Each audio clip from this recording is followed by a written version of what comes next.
It's that time of the year where we have cool mornings and maybe even some frost on the ground isn't unusual. But if you just can't wait any longer to start planting your flowers, we have some important advice this morning. Let's check in with the Valley Today's Abby Furchner. She is live with some ways you can help protect them. Good morning, Abby. Good morning, you guys. I'm here with Allison Burcham at SNS Landscaping, and even though there might be some frost still on the ground in the morning time, that doesn't mean you can't start with your spring garden. And so how are some tips and tricks that we can keep our plants protected from that frost? Well, there's a few things that you definitely want to consider. One is just stay informed. With the news and apps and different internet programs, we can keep track of the weather all the time. So the first step is to know when that frost is coming.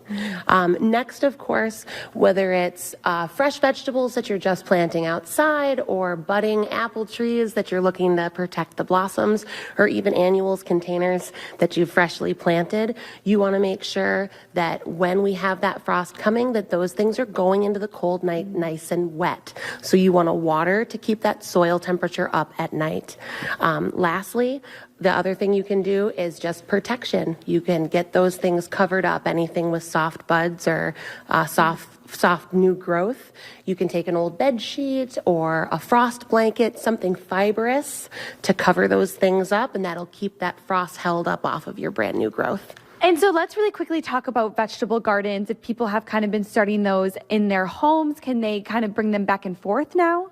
Well, you definitely, depending on the vegetable, want to wait until the recommended time for those things to transplant into the ground. But for some things that you're bringing out early, you want to make sure to be bringing them out little bits of time and bringing them back in so they can harden off, as in get used to the weather outside here.